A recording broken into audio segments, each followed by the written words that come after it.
Nah, aturan tadi ya, tidak ada PP apa 6, ada PP 60 tahun 2014, gitu ya. Yang kemudian undang-undang tersebut memunculkan juga ada adanya PP 22 tahun 2015 dan juga PP 8 tahun 2016. Nah, pada PP 60 tahun 2014 itu diatur bahwasanya untuk penyaluran dana desa itu akan diatur oleh Menteri Keuangan, begitu ya.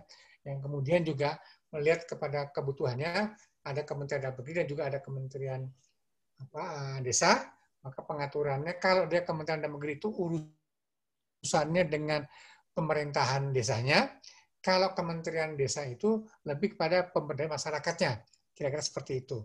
Dan desa tersebut digulirkan PP 60 sampai dengan akhirnya ada PP 8 tahun 2016. Lanjut, Pak.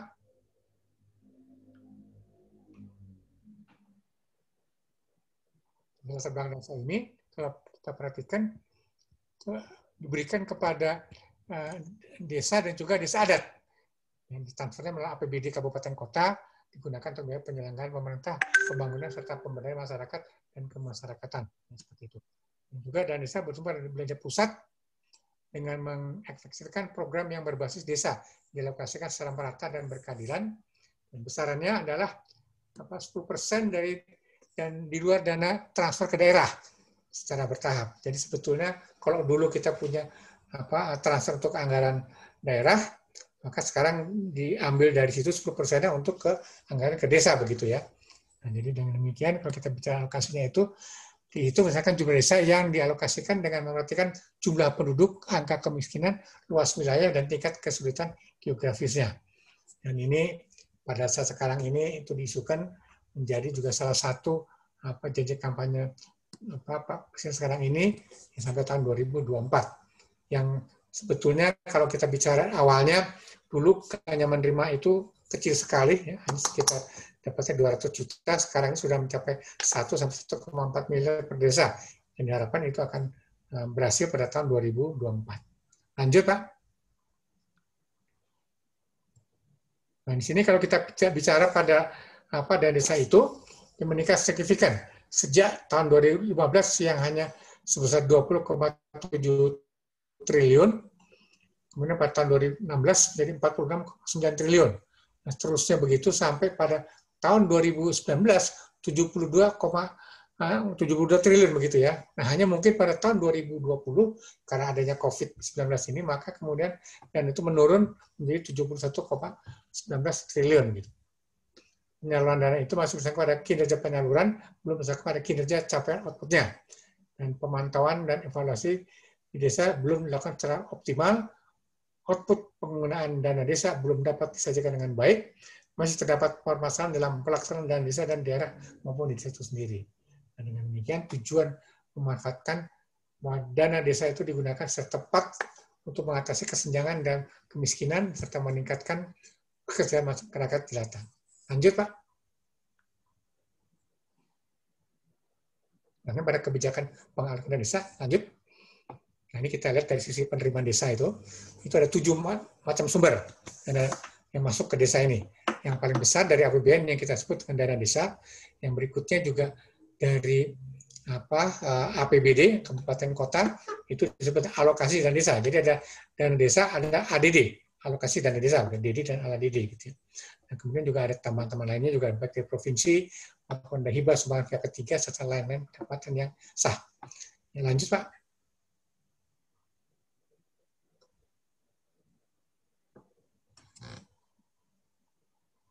Ya, lanjut, Pak. Oke. Nah, kemudian ini dari tahun 2020. Jadi ini jadi persoalan sekarang ini semula kalau kita bicara dari penyaluran itu ya masuk ke APBD kabupaten kota, masuk ke anggaran pendapatan belanja desa. Nah, sekarang ini itu langsung dari APBD ke anggaran pendapatan belanja desa. Hanya persoalan di sini sekarang dana desa itu sebagai berubah menjadi BLT, bantuan langsung tunai dana desa. Lanjut, Pak. Nah, di sini kita lihat ya, BLT tersebut ya itu mencapai 21,19 triliun jangka waktu 3 bulan dan jangka waktu 6 bulan akan mencapai 31,79 triliun. Nah, di sini batas maksimal 30% atau lebih. Jadi 30% dengan persetujuan Pemda dan penerimaan dana desa. Dan dana itu disalurkan kepada per KPM, keluarga penerima manfaat. Jadi artinya sekarang ini kalau dana desa sampai ke desa, maka yang pertama dihitung dulu berapa orang miskin di sana, yang kemudian diberikan dana itu sebesar 600.000. Sisanya baru dipakai untuk belanja-belanja lainnya begitu. Nah, sehingga dengan demikian setiap desa itu berbeda-beda anggarannya, tergantung kepada besar kecilnya jumlah orang miskinnya. Lanjut, Pak. Nah, disinilah aturannya, semula dengan PMK nomor 40 tahun 2020, dengan persyaratan penyaluran tahap berupa peraturan kepala daerah mengenai rincian dana desa per desa dan perdes anggaran pendapatan belanja desa. Penyaluran desa tahap 2 diajukan oleh kepala desa ke Pemda untuk diverifikasi. Kemudian Pemda mengajukan ke KPPN.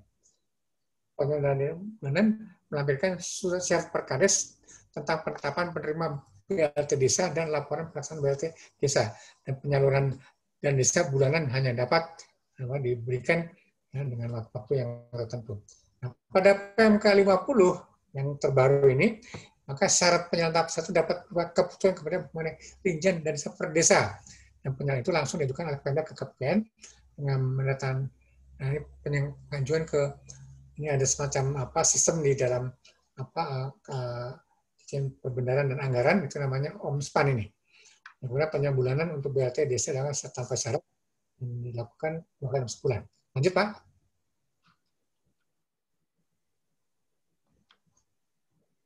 Nggak mau. Macet deh. Kenapa nggak mau, Pak? Macet. Macet sekarang. Ada apa? Dia nggak mau. Hah? Seolah-olah di lock. Apa? Di Saya lock. nggak ngelok apa-apa ada.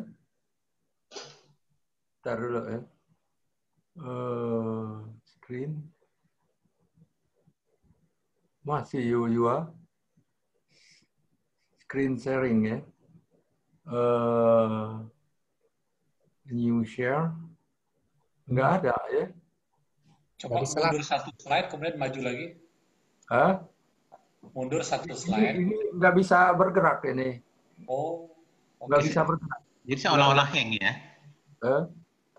Seperti hang rasanya. Iya itu, seperti hang itu. Kalau begitu, saya coba new share aja ya. New share. Yang ini lagi. Oke, share. Itu bisa. Kemana Pak tadi? Oke. Terus? Ya. Terus. Udah sekian, terima kasih. Terus balik. Ini ya? Ini ya? Oke. Oke, sudah ini Pak ya. Jadi Udah. Bisa lihat Pak ya. Jadi di sini artinya dengan aturan yang baru ini, yang tadi ada Peraturan Menteri Keuangan nomor 40, kemudian ada lagi yang revisinya pada Peraturan nomor 50. Nah, pada tahapan tetap sama, jadi tahap pertama itu akan diberikan pada bulan Januari 40% dan desa tersebut, dan tahap keduanya pada bulan Maret, dan tahap ketiganya pada bulan Juni. Itu tetap masih sama antara PMK 40 dan PMK 50. Hanya sekarang bedanya adalah dengan PMK 50 itu disederhanakan. Tidak perlu ada macam-macam aturannya, persyaratannya dipermudah gitu ya. Terutama tahap kedua, tidak ada dokumen persyaratan. Pemda hanya melakukan tagging atas desa layak salur, hanya begitu saja. Karena dana itu sebagian besar untuk BLT. Jadi kalau desa itu banyak KPM-nya, keluarga penerima manfaatnya, maka dan desa setelah diberikan BLT tersebut jadi kecil sekali begitu ya. Tapi kalau ada juga desa yang orang miskin tidak banyak begitu ya, sehingga mereka bisa mengalokasikan untuk berbagai macam kegiatan karena orang miskinnya juga sedikit begitu. Nah, inilah yang menjadi persoalan sekarang ini di masing-masing desa ini, mereka banyak yang protes, terutama sekali mereka yang banyak orang miskinnya. Jadi artinya kalau kita lihat secara hukum pun juga itu sebetulnya ada satu pelanggaran. Pada Undang-Undang Nomor 6 itu diberikan kepada desa dengan mereka membuat apa yang mereka inginkan begitu kan. Tapi dengan adanya Undang-Undang Nomor 2 tahun 2020 tentang pandemi Covid, maka dana desa itu dipaksakan untuk membantu pada COVID ini dengan memberikan bantuan langsung tunai ini kepada para orang miskin tadi gitu ya. Nah, seperti itu. Nah, cuman mungkin itu kalau menurut saya sebetulnya sih sah-sah saja. Cuma persoalannya adalah sampai kapan itu Undang-Undang Nomor 2 tahun 2020 tersebut akan berlaku terus gitu ya. Karena juga pemerintah sulit untuk bisa menetapkan apakah akhir tahun ini, apakah tahun depan, karena ya siapa yang tahu secara ini kapan COVID-19 itu akan usai begitu kan. Ini jadi persoalan yang besar buat seluruh masyarakat di desa tersebut. Lanjut Pak.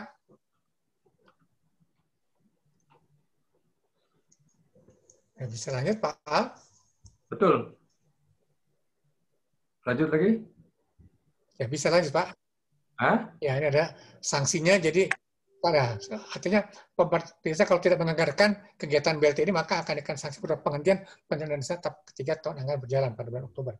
Di sini artinya pada PMK 50 ini apabila pemerintah tidak menganggarkan dan tidak melaksanakan kegiatan BLT desa maka dikenakan sanksi berupa penghentian penyaluran dan desa tahap ketiga tahun anggaran berjalan. Dengan pengecualian tidak berlaku apabila hasil musyawarah desa khusus ke masyarakat insidentil tidak terdapat calon keluarga penerima manfaat BLT desa yang memenuhi kriteria. Lanjut, Pak. Nah, itulah manfaat dana desa. Lanjut. Oh, ini. Nah, sekarang kita masuk ke aplikasinya sendiri. Jadi, itu dari dana desa, sekarang mengenai aplikasi keuangan desa. Nah, lanjut, Pak.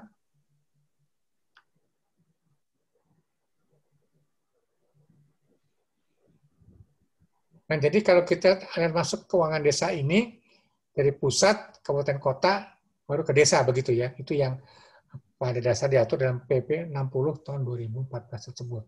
Yang sekarang ini dengan adanya PP 2 tahun 2020 ini, maka sekarang dari pusat langsung dia ke desa.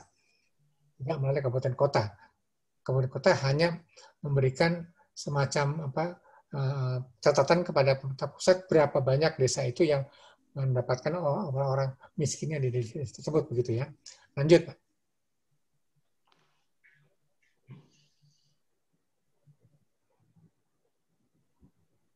Bisa lanjut?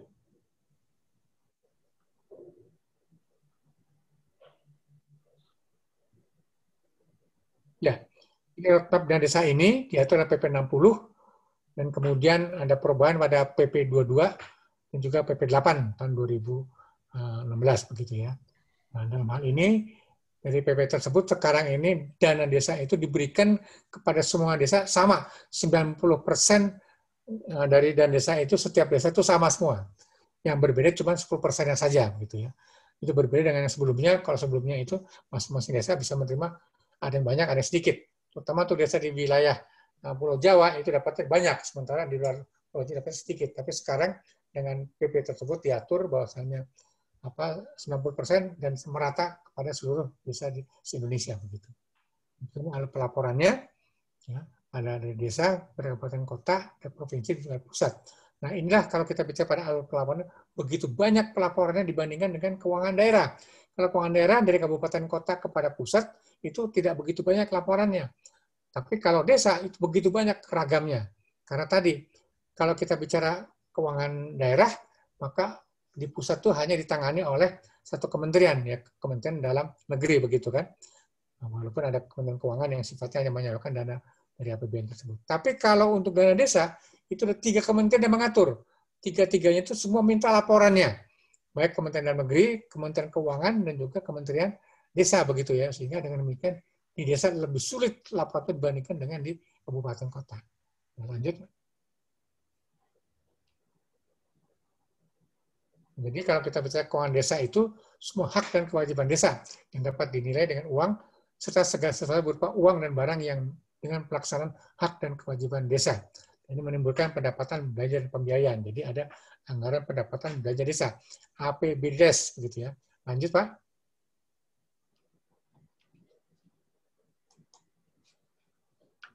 Wah, ini saya salah klik tadi. Nah, bisa. Nah, gitu. Nah, pada keuangan desa ini, kalau kita lihat dari aplikasinya, yang kita sebut namanya Sistem Informasi Monitoring Keuangan Desa, maka pada aplikasi itu ada 4 modulnya. Penetapan data dasarnya sendiri, itu mengatur tentang ID dari masing-masing desa, kemudian juga alokasinya dari masing-masing desa tersebut berapa dan sebagainya tadi, itu semua diatur pada data dasar. Nah, kemudian pada 234 modulnya ini, itu modelnya sama dengan di keuangan daerah. Di keuangan desa pun juga ada perencanaan penganggaran. Jadi bagaimana mereka menyusun RPJMDes dan juga RKPDdes. Dan setelah itu juga mereka menyusun APBDes-nya dan juga dengan DPA-nya. Ini pada pelaksanaan penata usahanya, berbagai macam penata usahanya sama seperti keuangan daerah, dan juga adanya pelaporan. Nah, untuk modul pelaporan ini sebetulnya kalau kita sudah melaksanakan yang nomor 2 dan nomor 3 itu dengan lengkap, maka otomatis pelaporan itu jadi dengan sendirinya. Tidak perlu mereka harus mengatur sendiri seperti apa begitu ya. Nah, inilah dan aplikasi ini diharapkan mudah dan sederhana, transparan, akuntabel, partisipatif, tertib dan disiplin. Penyelenggaraan pemerintahan desa, pelaksanaan pembangunan desa, dan pembangunan kemasyarakatan serta pembangunan masyarakat itu yang diatur dalam pembangunan desa. Lanjut, Pak.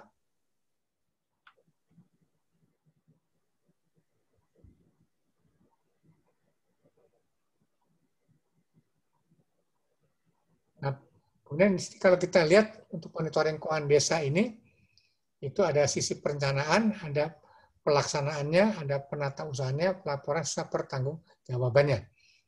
Itu dalam peraturan dibuat oleh Kementerian Dalam tersebut. Lanjut.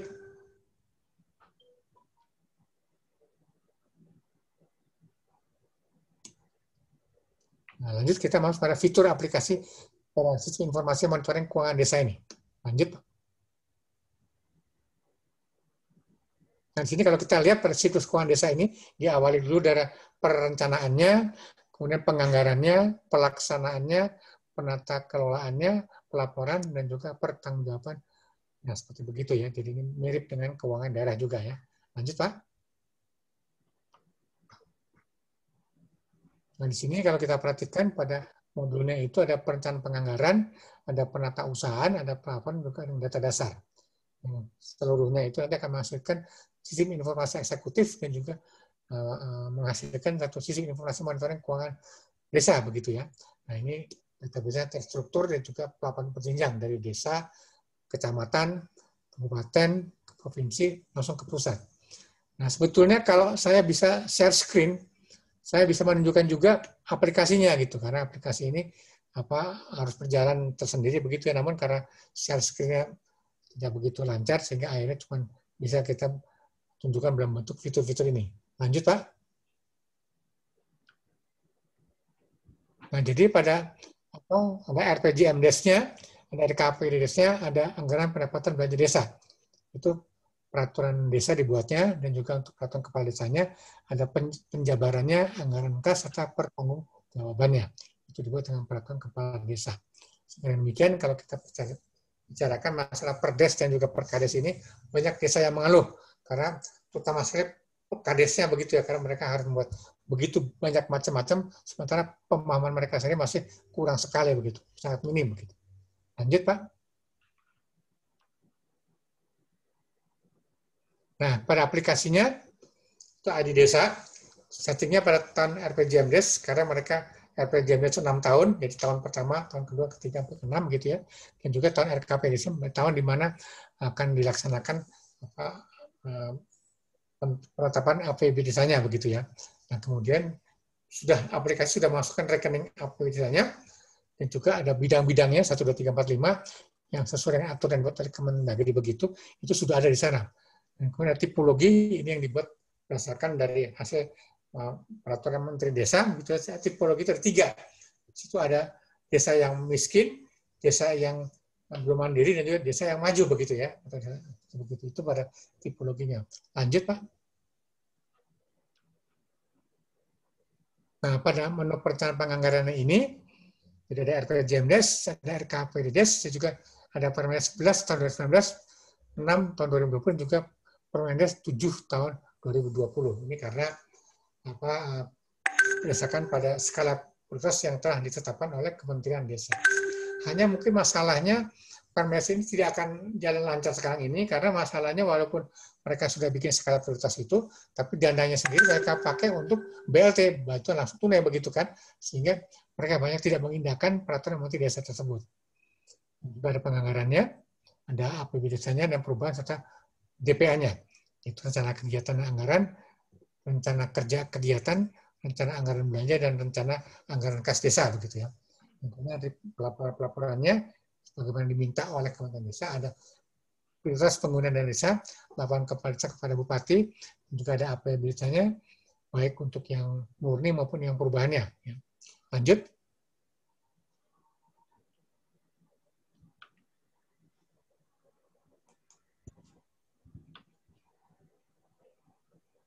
Macet lagi nih. Macet. Bentar dulu. Kenapa nggak mau itu? Betul? Ya, betul. Oke.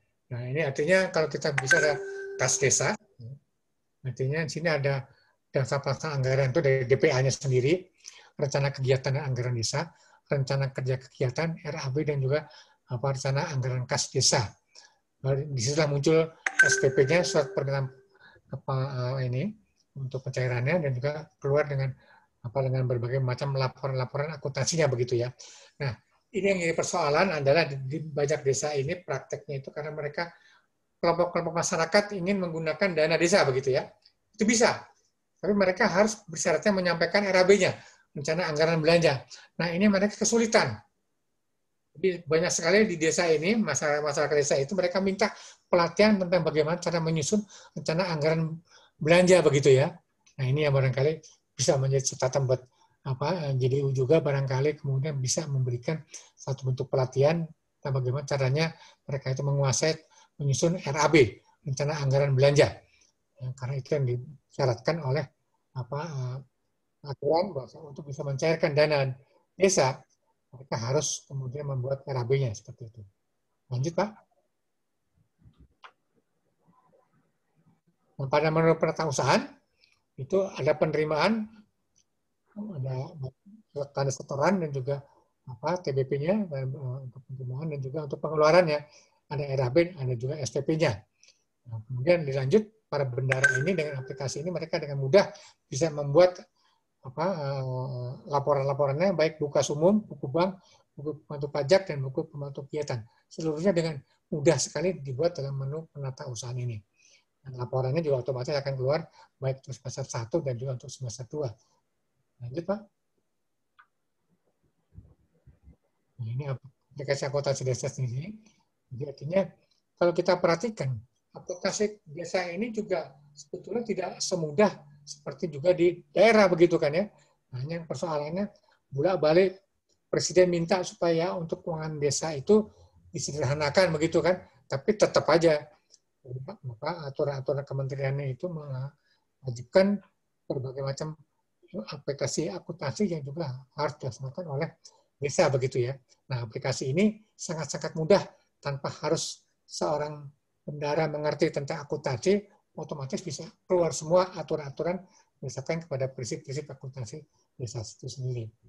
Lanjut.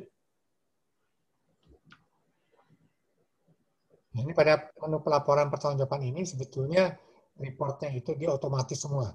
Jadi kalau kita dalam perencanaan dan penatausahaan kita sudah mengisi semua data dengan baik, maka pada menu pelaporan itu tinggal kita keluarkan saja, kita tinggal print, kita tinggal kirimkan itu ke kecamatan pada kabupaten seterusnya begitu.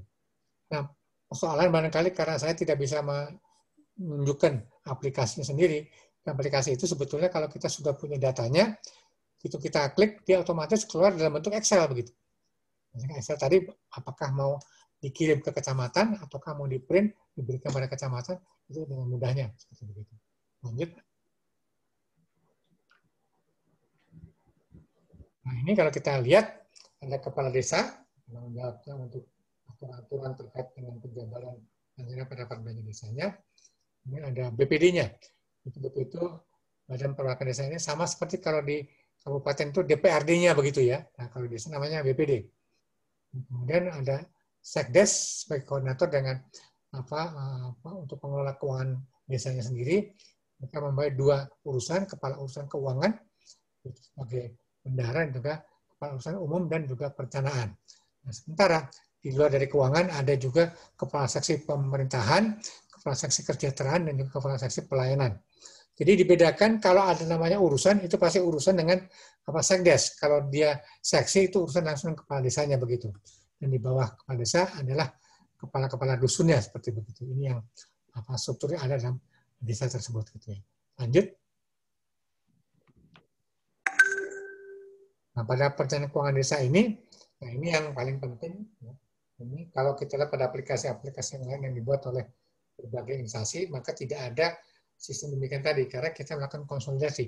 Jadi sebetulnya ada kegiatan prioritas yang diatur dalam Permendes, baik 11 maupun 6 dan 7 2020. Itu dananya diambilkan dari APBN, sesuai dengan tipologi desa dan juga pembidangannya. Maka di sebelah kanan, masing-masing desa itu menyusun sendiri RPJMDes-nya dan juga RKPDes-nya. Ada kegiatan-kegiatan yang juga belum prioritas. Katakan belum prioritas, kalau menjadi prioritas itu harus mendapat persetujuan dari kepala daerah, bupati begitu ya. Nah, di sini letaknya ada semacam konsolidasi kegiatan dan pelaporan berjenjang. Ini yang seringkali menjadi masalah adalah banyak sekali kegiatan-kegiatan yang sebetulnya itu masuknya kepada RPJMDes dan juga RKPDes, juga menjadi APBD desa begitu, tapi kemudian dananya diambilkan dari desa yang memang tidak boleh. Contohnya, misalkan para perangkat desa itu melakukan pelatihan gitu. Dana itu tidak boleh diambil dari dana desa, harus diambil dari alokasi dana desa, yaitu dana yang diberikan kabupaten kepada desanya itu. Nah, ini yang seringkali menyebabkan banyak sekali kemudian desa yang dipanggil oleh kejaksaan maupun kepolisian karena mereka salah mengalokasikan tadi. Nah, hal seperti demikian tidak akan terjadi itu kalau di kabupaten. Kalau desa bisa terjadi dengan hal demikian tadi. Lanjut. Untuk kontrol waktu 5 menit lagi, Pak. Oke, baik. Ini sudah hampir selesai. Gitu ya. Baik. Jadi ini tipologi desa ada 3 macam. Desa pegunungan, desa daratan, desa pesisir. Dan kegiatan prioritasnya, ini ada 2 bidang pelaksanaan dan bidang pemberdayaan dari yang diatur oleh Kementerian Desa. Serta ada kegiatan belum prioritas. Nah, itu bidang penyelenggaraan pengetahuan juga bidang pemberdayaan kemasyarakatan. Lanjut.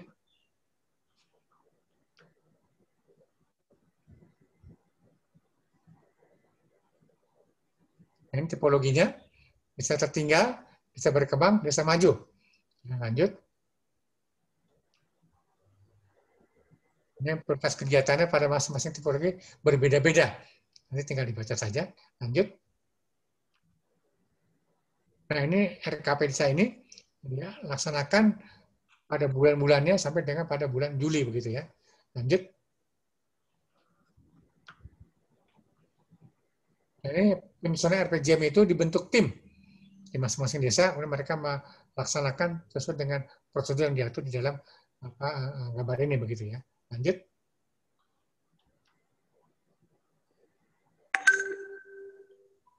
Nah, ini anggaran pendapatan belanja desa ini yang harus mereka kuasai. Ini juga mereka seringkali di desa-desa minta pelatihan-pelatihan terkait dengan bagaimana caranya mereka bisa memahami tentang anggaran pendapatan belanja desa. Lanjut. Nah, ini tentang belanja desa. Ada sumber pendapatan itu ada 1, 2, 3, 4, 5, 6, 7. Ya. Nah, itu bagaimana mereka menyerap dana tersebut, itu diatur pada belanja desa ini. Lanjut. Ini pada keuangan desa, kita lihat pada pelaksanaan kegiatan itu ada DPA-nya. Kalau yang di kabupaten kota tidak seperti detail seperti demikian tadi, tapi desa demikian detailnya yang dibuat oleh masing-masing desa tersebut. Lanjut. Ini penata usahanya, buku kas umum, buku kas seperti tadi itu kalau di aplikasi otomatis jadi ya, sendirian, mudah sekali kita melaksanakan itu. Lanjut. Nah, ini pada fitur untuk penerima pengeluaran ada buku kas umum, buku kas mantan seterusnya tadi, sampai pada pelaporan dan pertanggungjawabannya. Lanjut.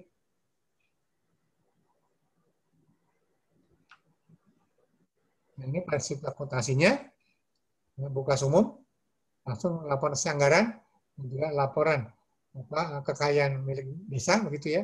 Itu juga buku besar dan juga neraca saldonya. Ini tidak wajib, tapi sangat penting. Lanjut. Kemudian laporan kekayaan milik desa, kalau di kabupaten namanya neraca, juga dibuat neraca, tapi kalau di desa namanya itu kekayaan milik desa. Kenapa disebut demikian tadi? Karena mereka mengharapkan tidak perlu ada jurnal-jurnal begitu desa, tapi juga tidak mudah untuk melakukan hal tersebut gitu ya. Nah, kalau kita menggunakan aplikasi ini, jurnal sudah ada di situ dan juga bisa menghasilkan laporan-laporan seperti neraca begitu ya. Lanjut. Pada pelaporan pertanggungjawabannya, otomatis keluar pelaporan dan juga pertanggungjawabannya dari kepala desa kepada yang lebih tinggi lagi, baik camat, kabupaten, dan juga sampai ke provinsi atau ke pusat. Lanjut.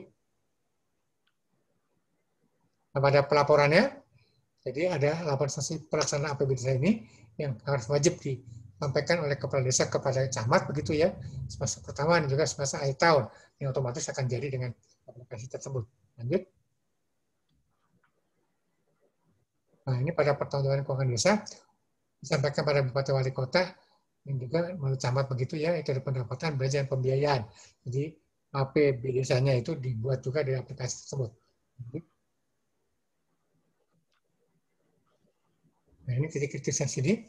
Nah, pemerintah desa paling bawah, SDM-nya, kepala desa, perangkat desa, dan BPD itu masih sangat-sangat minim sekali kemampuannya.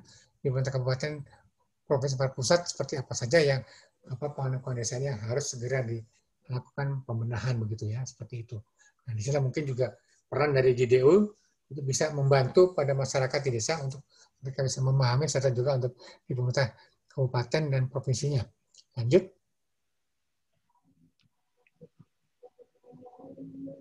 Manfaat dari aplikasi ini mengatasi permasalahan terkait pengelolaan dana desa, memberi kemudahan kepada aparat desa mulai dari perencanaan, pencatatan, secara akuntansi sampai membuat laporan keuangan semesteran dan juga tahunan. Dengan demikian meningkatkan akuntabilitas publik, partisipasi masyarakat, dan transparansi pengelolaan dana desa. Dan akan menghemat waktu kepala desa dan aparat desa bisa melakukan tugas utamanya yaitu memberikan pelayanan kepada masyarakat dan juga berbagai tugas sosial lainnya. Lanjut. Yang dapat kami sampaikan, kami kembalikan kepada Moderator Pak Monotagala.